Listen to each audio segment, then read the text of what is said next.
As my child grew up, so did a certain awkward trait, revealing a secret I'd kept for 26 years, and it caused chaos for everyone involved. I'm not asking for sympathy or trying to justify my actions, but I'd appreciate any positive advice you can give. My husband, Joe, didn't know about the affair and always thought Joe Jr. was his son. I also thought Joe Jr. was my husband's child until he was around 5 years old. Then I realized from his appearance that my husband wasn't his father. Let me explain how all of this happened and why I made the choices I did many years ago. My husband and I grew up in the same town but had very different upbringings. Joe grew up in a regular middle-class neighborhood with his mom, dad, and sisters. I, on the other hand, was raised by my mom and grandma, and we lived in Section 8 housing during my teenage years. My dad lived in a town 11 miles away. My mom had me when she was 17, married my dad at 18, and they got divorced 7 months later. Both my mom and dad had problems with alcohol and pills, both prescription and recreational. My grandma was also an alcoholic and smoked a lot. I'm not sharing this for sympathy. I just want to explain what led me to make some bad choices early in my marriage. After my parents split up, I only saw my dad 2 or 3 times a year, usually on my birthday and at Christmas, and sometimes in between. I know he cared about me, but he just couldn't take care of me because of his pills issues. After the divorce, my mom and I moved in with my grandma, and I stayed with them until I got married to Joe. Over the next 15 years, we moved 11 times because we couldn't pay rent or got kicked out. Sometimes we moved in the middle of the night, leaving the landlord stuck with unpaid rent for months. Every time I started to feel at home and make friends, we'd have to move again, and I'd have to start all over. It was really stressful.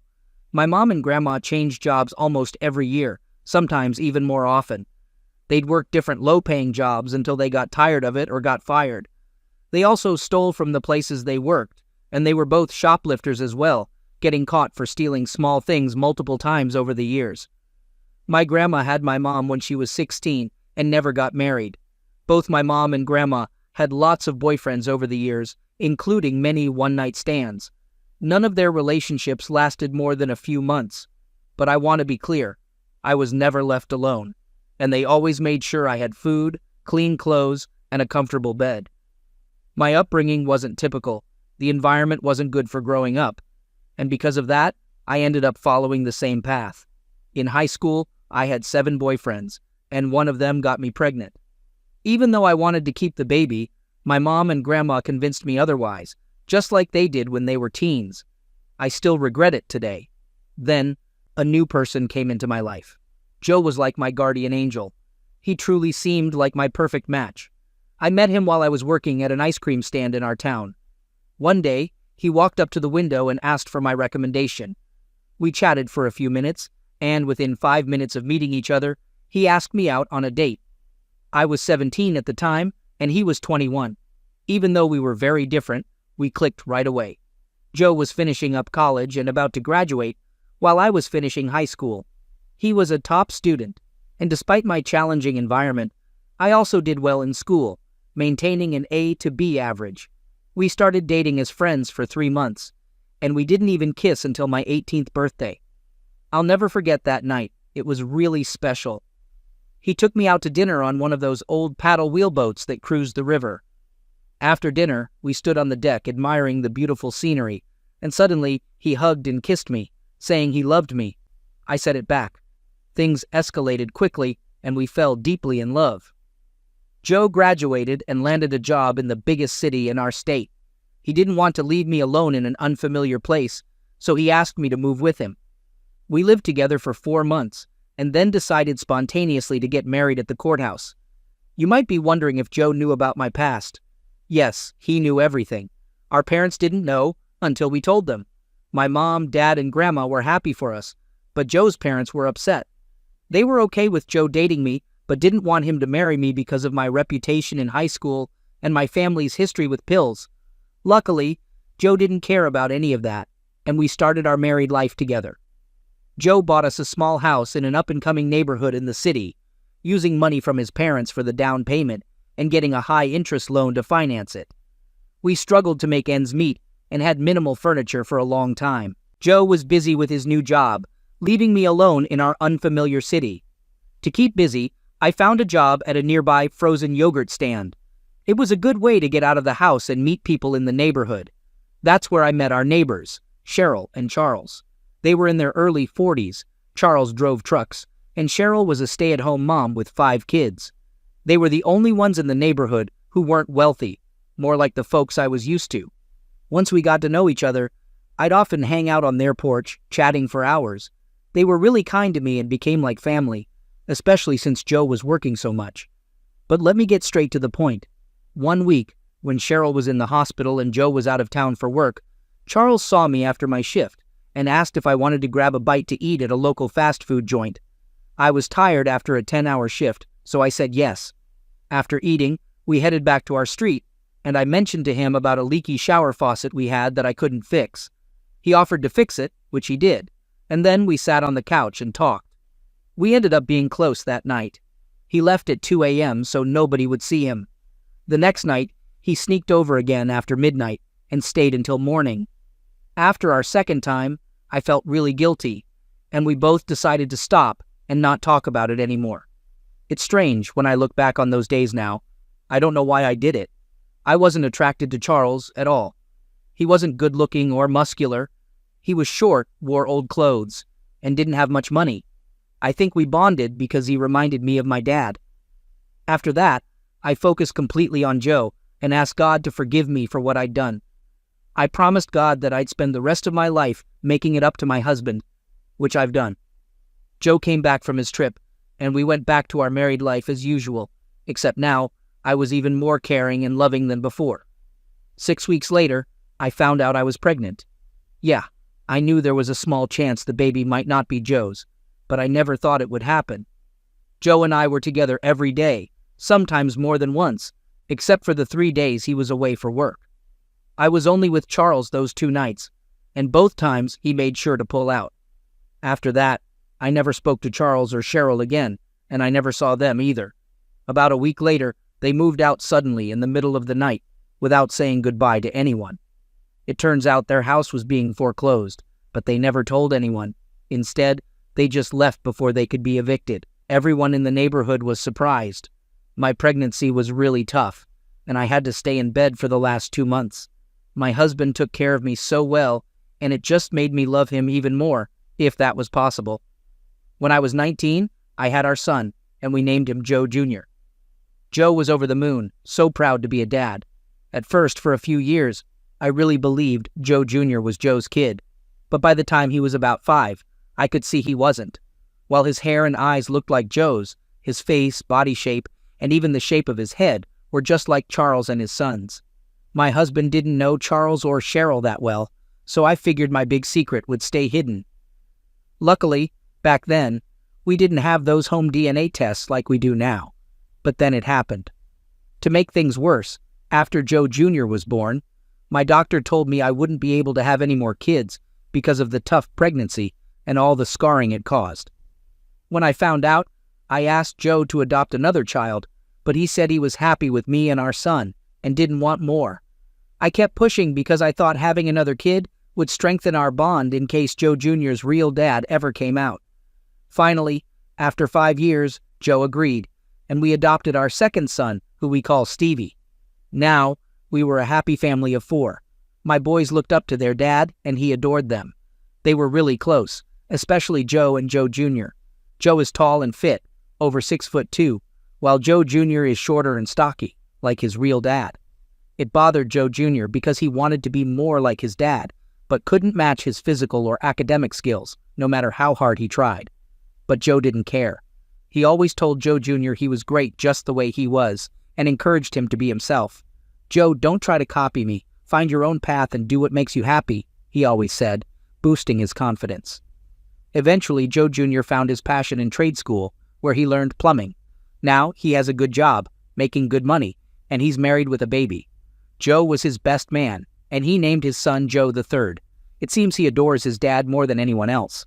This makes the next part of the story even harder. Joe Jr. lives about an hour away, but one day he showed up at my door unexpectedly. I could tell something was wrong. He came in, and we talked. He calmly explained that a man claiming to be his brother contacted him. My goodness. They did one of those home DNA tests and found out they were half-brothers. They managed to find each other online, and when they met, they gave him a copy of the results. To double-check, Joe Jr. took a DNA test himself, and it confirmed the same results. After sharing this with me and showing me the test, he broke down in tears, asking me how I could hide such a thing from him and his dad. I apologized and explained that I kept it hidden because I didn't want to hurt them. At that moment, I was too shocked to cry.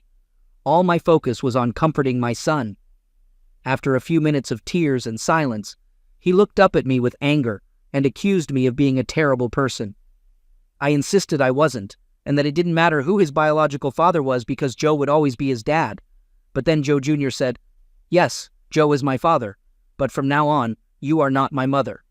With that, he stormed out. I called him, pleading for him to come back and talk, but he refused. Then I said, "We have to tell your dad." Hearing this, he exploded, warning me not to tell his dad anything. I said, "We have to. We can't keep this secret now that you know." He shouted at me, demanding I stay quiet, and then hung up. I tried calling and texting him, but all he said was, "Don't talk to my dad, and don't come to my place." That's when I couldn't hold back my emotions anymore. Joe didn't come home that night. He just sent a text at 7:09 p.m. saying, "I won't be home. I'm staying with my son." I knew he knew the truth now. I didn't want to add any more stress, so I let them be and cried all night, not getting any sleep. Joe and Joe Jr. built a small apartment attached to the garage on Joe Jr.'s property. I thought Joe would be staying there for the night. At 6:20 a.m., Joe walked through the door and came into the bedroom where I was lying. He sat beside me on the bed and asked me to explain everything. It didn't take me more than 10 minutes to explain, because there wasn't much to say. It was just 2 times over 25 years ago, and it meant nothing. I just kept apologizing and telling him how much I loved him. He seemed cold and said, "I'm filing for divorce. I'll stay with Junior until it's final." I was shocked and felt like I was going to pass out. I started crying and pleading, but Joe just packed his things without saying a word. I kept crying and begging, but he just told me, "Your tears won't change anything. Our relationship is over." Just like that. No discussion. Nothing. He said he already told his parents, sisters, and our son Stevie. I couldn't believe it. Hearing this made me feel even worse. Now I'm alone in this big house with no husband or family. None of them want anything to do with me. My mom, grandma, and dad are all gone, so I have no immediate family left. And I don't have any close friends to talk to, which is why I'm here. Given my situation, what should I do next? I feel shattered and don't want to live without my husband and boys. They mean everything to me. Without them, I feel worthless. Please, I need your help. I want to clarify a few things based on the responses I received earlier today. First, don't worry about me harming myself. I am a child of God and would never consider such a thing. Second, I have no intention of turning to pills or alcohol. Given my family's history, I gave up both when I got together with Joe and will never go back to them. Thank you. Your son summed it up perfectly. He said, "You're a terrible person. How could you keep this from them for 25 years when you knew how much they loved each other? You claim to have a strong relationship with God, but I find it hard to believe because lying every day for 25 years is a sin that's hard to forgive. I'd like to say I hope your husband and sons forgive you, but honestly, I hope they don't. However, I do hope your husband and son can eventually forgive you. Something similar happened to me when our son was 16. He was contacted by 2 of his half-sisters. My husband left me right away, and my son went to live with him. My husband got remarried the next year, and my son didn't talk to me for 25 years, and even now our relationship is strained. I wish you the best. I understand what you're going through. What you did was really wrong, but all sins, no matter how big, can be forgiven. Right now, the best thing you can do is nothing. Just give them space and time to process everything.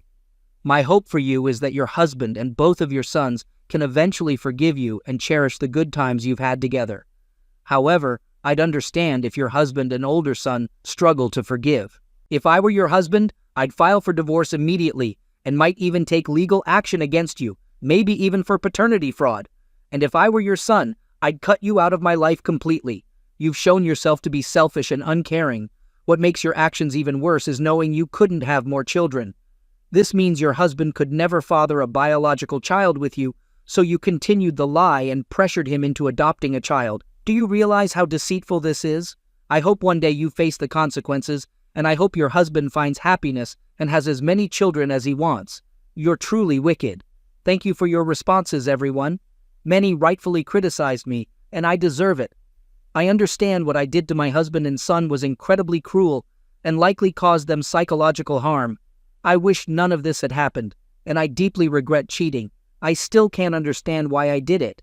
It's not an excuse, but I was young and foolish at the time and heavily influenced by my upbringing with my mom and grandma. I know now that I should have told my husband about the affair right away, especially when it became clear that Joe Jr. wasn't his child.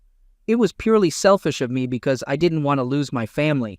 I couldn't bring myself to say anything because my husband and son were so happy and loved each other deeply. Writing this down makes me cry so much. Okay, I had to get that out right away. So, what's happening now? My husband and I are living apart and haven't talked since my last update. He's still living in Joe Jr.'s garage apartment and has filed for divorce. The only communication I've had with Joe has been a couple of texts. Joe Jr. completely despises me. I've spoken to his wife once or twice a week to check on things there. She mentioned that my husband has forgiven me and wants to move on. How could he feel this way? She said, Joe Jr. won't forgive me and won't forget what I did. Fortunately, Stevie came over yesterday, and we had a good conversation. We're back on speaking terms, but he's still keeping his distance. I've sent several sincere emails, texts, and messages online to my husband and Joe Jr., but they haven't responded. Right now, my husband is going ahead with the divorce, and there's really nothing I can do to change his mind. I could make things tough, but I won't. Actually, if that's what he wants, I'll make it easy for him. It's the least I can do to show him how much I love and value him. Before I finish this update, let me address a question that keeps popping up about Charles and Cheryl. Sadly, they're both deceased now. Their kids say Charles passed away more than 16 years ago, while Cheryl just passed away last year. That's why their children did the ancestry testing. They wanted to learn more about their parents' extended families. While I was truly saddened to hear about their deaths, it simplifies the situation regarding biological parents. This will make things somewhat easier for both Joe Jr. and Joe. I hope they're both resting in peace in a better place, and I hope Cheryl can one day forgive me for the brief involvement I had with her husband all those years ago when I was 18 years old. The second question that keeps popping up is whether Charles was aware of Joe Jr. Nope. As I mentioned before, they moved away right after I found out I was pregnant, and I lost touch with them after that. Also, keep in mind, I believe Joe Jr. was actually Joe's son until he was about 5 years old. That's all I have to share for now. Thanks for all the responses to my story. After more than 2 years, I figured I'd come back here and give an update on my life story if anyone is still interested. Since all the lockdowns began, I've been spending most of my time online, like I'm sure many of you have too. Let me start by updating you on my marriage to Joe. We've been divorced since December 2017.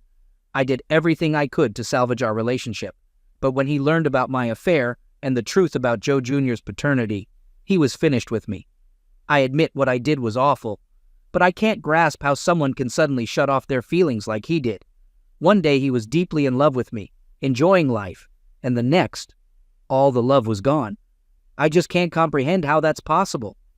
Joe didn't care that I was only 18 when it happened, or that it was over 25 years ago. He was done with me, plain and simple. His reaction to everything shattered me inside. While we're talking about Joe, I'll mention he's now engaged to marry a woman he worked with for 13 years. She's 34, and he's 51 now.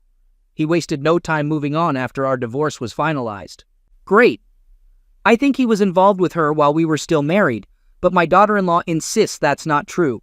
She claims they only started dating after we got divorced.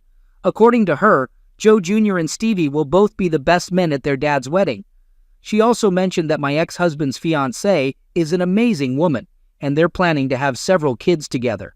Once they tie the knot, she's quitting her job to stay home with the kids. It's tough for me to hear, but I genuinely wish them all the best. I once suggested to Joe that we adopt another child or even more, but he shut down the idea. Now he's planning to have multiple kids with his new wife. It stings, even though I know it's different. Although it's been several years since our divorce, I'd trade places with Joe's wife in a heartbeat. I'm glad to say that Joe Jr. and I have started talking again about a year ago, but it's always me who reaches out first, and he usually responds with short answers. Stevie does the same, although he sometimes asks me questions. It seems like my sons view me as a villain and only engage with me when they have to. My daughter-in-law, Joe Jr.'s wife, has been like a guardian angel throughout the divorce, helping me reconnect with both Joe Jr. and Stevie. She's incredibly wise and has been a supportive spouse and parent. She tells me the hard truths, even if they sting, and I appreciate her honesty. She's truly wonderful.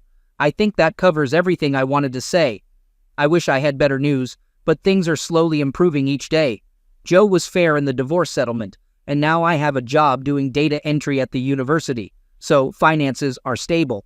I'd trade everything to salvage my marriage, but that's not possible. Thanks for reading my post and for your support. Take care and stay well. Learn from my mistakes, please. All right, that was a fun story. Now let's move on to another exciting one. Stay tuned and let's dive in. Story 2. Linda Richards pulled into her driveway and hit the button to open her garage door. As she drove in, she noticed her husband's truck wasn't there. Maybe he took the kids out for dinner, she mused. It seemed a bit late for that, but then she remembered it was Friday evening, and the kids didn't have school the next day. She grinned at the idea of Jack looking after the kids for once, as she often felt like she was caring for 3 children, not just 2. Exiting the car, she stepped into the house. With darkness already outside, the quietness inside the home, where she lived with her husband and kids, felt unsettling without the usual glow and sounds of video games from the TV. Recalling her earlier rendezvous with her lover Michael, a hint of guilt flickered, but quickly faded. Surveying the dim, silent house, she pondered if this would be her reality if Jack decided to call it quits on their marriage. After a moment's thought, she chuckled and headed upstairs. No way, she thought. If Jack was going to leave, he would have done it by now. She'd been seeing Michael for 8 months, and Jack never questioned her excuses. Initially, she'd visit Michael once or twice a week, but lately, she'd spend as many as 4 evenings at his place, even Fridays, covering up for Jack. She was pretty certain Jack had caught on to her actions, but he never confronted her. He didn't even question her when she fibbed about attending a weekend conference in New York about a month ago. The reality was, she spent that weekend with Michael in New York, who was the only one actually attending the conference. She was his guest for the whole weekend. Now, they were planning to go on a week-long cruise together. They just needed to come up with an excuse that Jack would buy. She headed upstairs, undressed, and hopped into the shower, aiming to feel as fresh as possible for her husband's return with the kids. In case Jack wanted intimacy, she wanted to be clean. Though he hadn't been romantic with her lately, she didn't anticipate it tonight. Yet, she mused, you never really know. She slipped under the covers and drifted off to sleep swiftly. The next morning, she woke up expecting to find her husband beside her, but he wasn't there, and his side of the bed looked untouched. She paused, straining her ears for any other sounds in the house. Maybe they're outside, she pondered. She got up, threw on her robe, and scanned the house, but found no signs of them. Peering outside, she wondered if they were in the yard, but the space was empty. Racing around, she called out their names, but no response came. Anxious, she checked the garage, finding Jack's truck still absent. Dashing back upstairs, she checked the closet, noticing all of Jack's belongings were gone. Rushing to the children's rooms, she saw their things were missing too. Has he really left? She grabbed her phone, dialing Jack's number, only to be met with a disconnected message. Oh no, she cried out. Dialing Jack's parents in Southern California, she hoped they might have some information. Mom, it's Linda, she said, when Jack's mother picked up. Have you heard from Jack and the kids lately? No, Linda, I haven't, replied Lorraine, Jack's mother. Is everything okay? No, Linda replied solemnly. Last night when I got home, they were gone. I thought they might be out for dinner, but they never came back. When I tried calling Jack, his number was disconnected, Lorraine explained. You might want to consider contacting the police and reporting them missing, she suggested. I'll do that, thank you, Linda replied. After their conversation, Linda headed to the kitchen for a cup of coffee. There, she noticed an envelope next to the coffee pot with Jack's ring atop it.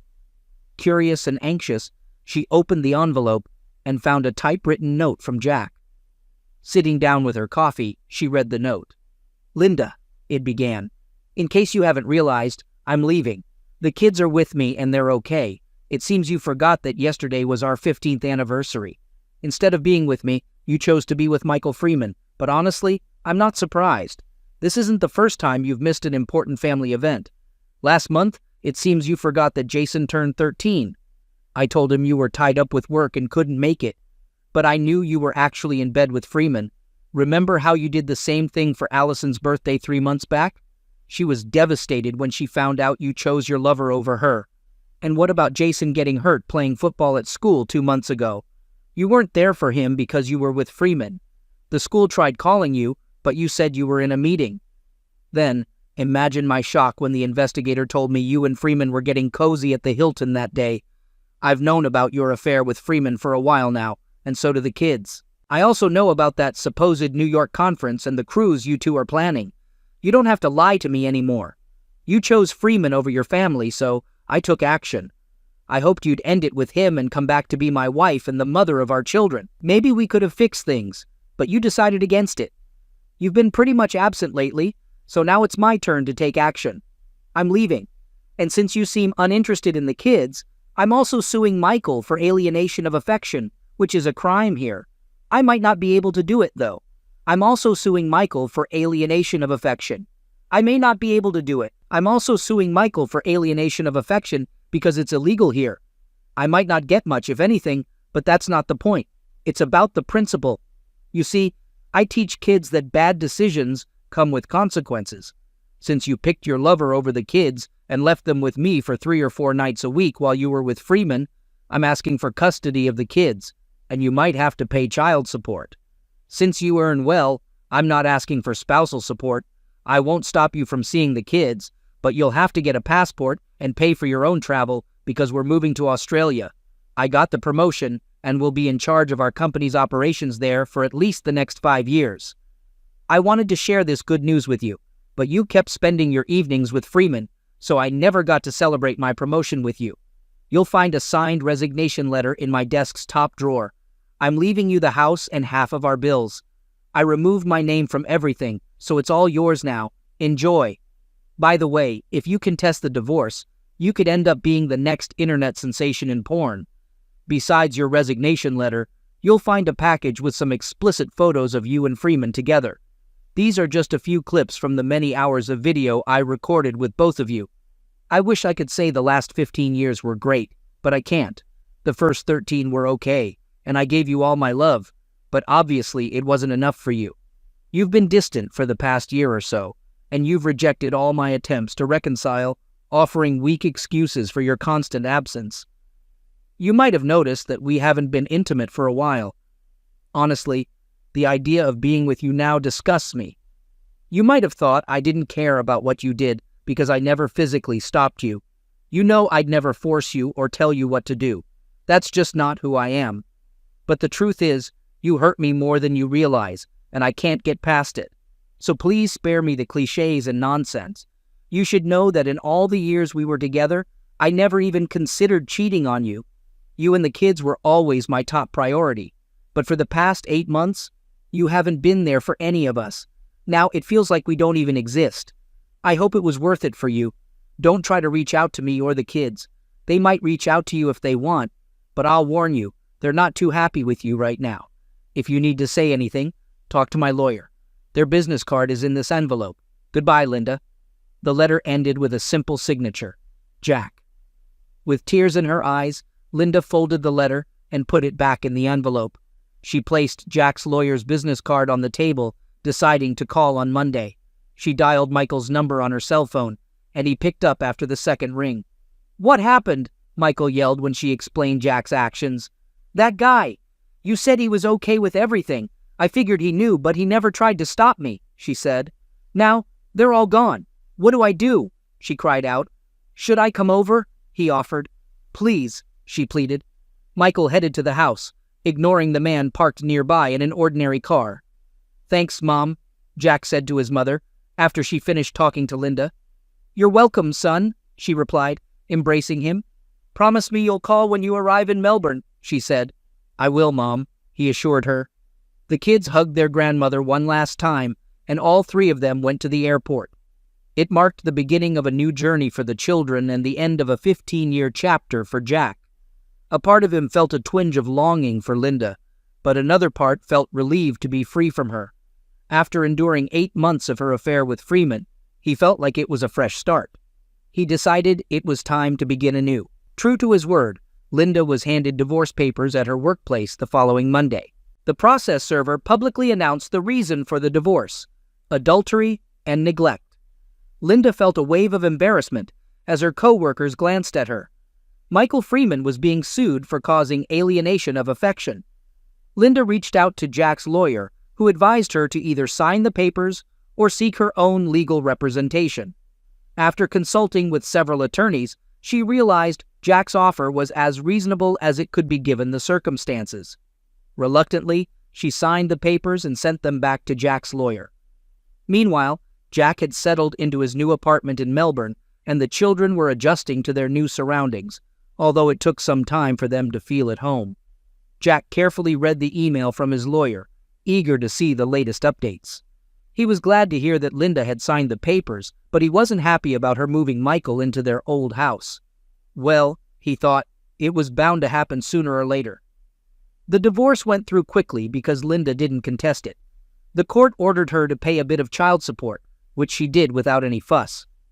Jack didn't really need the extra money, so he put it into a college fund for the kids.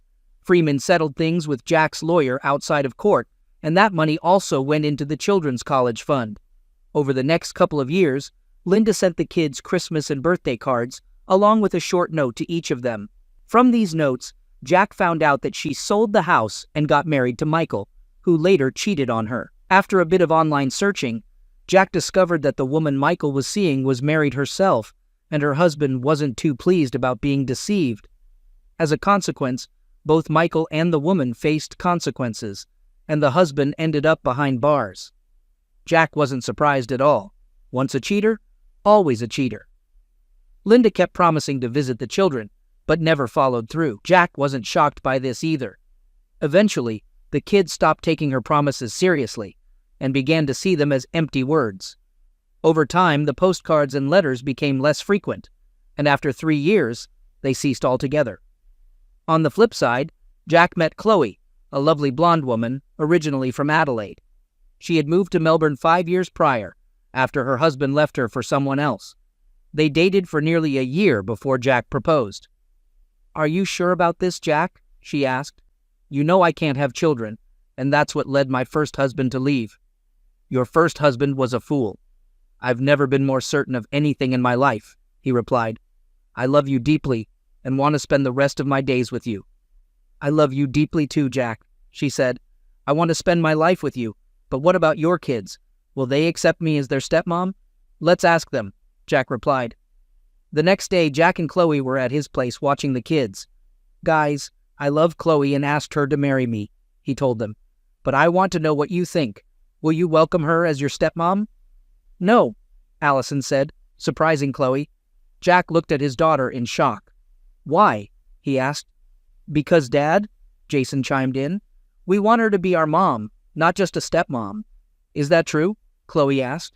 "Do you want me to be your mom? But what about your real mom?" "She gave up on us long ago," Allison explained. "So if you're marrying Dad, you should be our mom. Are you ready for that?"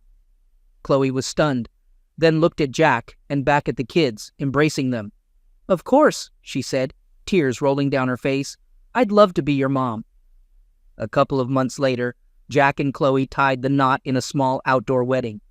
Allison stood by Chloe's side as her maid of honor, while Jason was Jack's best man. After 5 years, they all came back to the U.S. for a short trip. Jason got into the Air Force Academy, so they planned to drop him off there after a brief stop in Southern California, where Jack introduced Chloe to his folks. Then they flew to Denver, where Jack had a meeting with his boss and the board of directors before heading back to Australia. As they headed towards the elevator in the hotel, Jack heard a familiar voice. "Jack, is that really you?" a woman's voice called out. Jack turned and saw his ex-wife Linda approaching. She looked like she'd aged 20 years since he last saw her, thin, with streaks of gray in her hair. "Linda?" he said in surprise. "Yes, it's me," she confirmed. "Who are these people? Aren't you going to introduce me?" she asked, pointing at Chloe and the kids. "You don't even recognize your own children?" Jack questioned. "The ones you haven't even greeted in the past couple of years?" "Oh my God," Linda gasped. "You've grown so much, and you look so healthy." "Well, who's this young lady?" she inquired, pointing at Chloe. Jack couldn't resist grinning. "This is our mom," Jason proudly declared, with a touch of an Australian accent. "Her name's Chloe," Allison chimed in. "Now she's our mom." Linda took a step back in disbelief. "Your mom?" Linda questioned. "But I'm your mom." "No," Jason firmly replied. "You gave birth to us, but you stopped being our mom a long time ago, about the same time you stopped being Dad's wife." Linda looked like she might faint, and an older man in a suit approached her. "Linda, are you okay?" he inquired. She shook her head as tears streamed down her cheeks. The man helped her sit down and then glanced at Jack, Chloe, and the kids. "Who are you folks?" he asked. "What did you do to her?" "We were just passing through," Jack explained. "All we did was remind her of something she once had, but threw away. And who are you?" "I'm Carl Williams," he introduced himself, extending his hand. "Linda's future husband." "Getting married, huh?" Jack inquired. "Well, I hope things go better for you than they did for me. Are you her first husband?" Carl questioned. "Yep," Jack confirmed. "Ah, I see," acknowledged Carl. "Linda mentioned you and the kids to me. Did she tell you what happened?" Jack asked. "She said it was the biggest mistake of her life," Carl replied. "Yeah, and it cost her everything," Jack remarked. "Anyway, best of luck to you. You'll need it. Catch you later, buddy." With those words, Jack, Chloe, and the kids headed to their rooms, leaving Linda in tears. "Was she really your first wife?" Chloe asked as they went upstairs. "Yup," Jack replied. "And let me tell you, I've definitely changed since then." "Yeah, you have," Chloe agreed with a smile.